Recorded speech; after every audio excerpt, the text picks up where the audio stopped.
त्या 3 तासापासून 4 तासापासून हे आंदोलन चाललं. नेमकं काय त्यांचं म्हणणं होतं, आपण त्यांना काय आश्वासन दिलेलं आहे?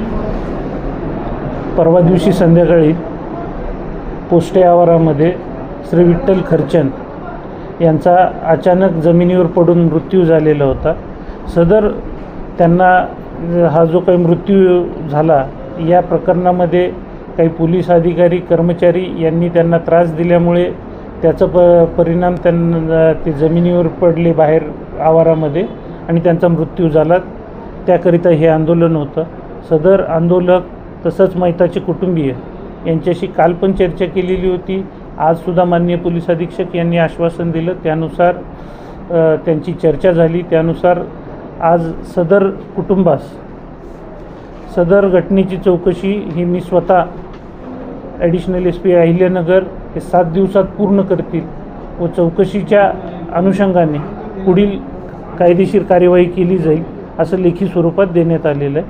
त्यानंतर त्यांनी आंदोलन मागं घेण्याचं मान्य केलेलं आहे व आता ते आंदोलन स्थगित करून पुढील कामासाठी निघून जातात. ज्या कारणासाठी हा मृत्यू झाला आहे ते कारण म्हणजे त्या महिलेची तक्रार घेतली जात नव्हती, त्यामुळे ती इथं आली होती आंदोलन करायला. त्या संदर्भामध्ये काय निर्णय? आता ही चौकशी आज माझ्याकडं आलेली आहे. एकदा का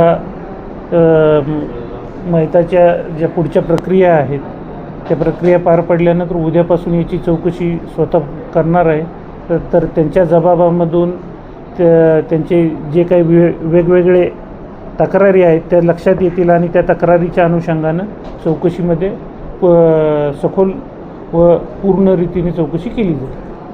एखाद्या क्षुल्लक गोष्टीसाठी तक्रार द्यायला किंवा कुठल्याही छोट्या मोठ्या गोष्टीसाठी तक्रार द्यायला इथं नागरिक येतात, त्यांची तक्रार घेतली जात नाही. प्रकरण एवढं मोठं वाढतं, तुमच्यासारख्या वरिष्ठ अधिकाऱ्यांना इथे यावं लागतं, प्रकरणाची चौकशी करावं लागते, चौकशी समिती बसवावं लागते. हे कुठंतरी पोलीस स्टेशनचं बिलीवर आहे का? चौकशी होईपर्यंत कोणत्याही निष्कर्षापर्यंत येणं योग्य ठरणार नाही. पण मग ती तक्रार जी आहे महिलेची ती लगेच वेळेत घेतली नाही असा त्यांचा जो आरोप आहे, तर त्याच्या संदर्भामध्ये काही कारवाई जी आहे ती होईल? आता ह्या चौकशी अहवालानंतर त्याच्या अहवालाच्या आधारे पुढचे निर्णय घेतले जातील.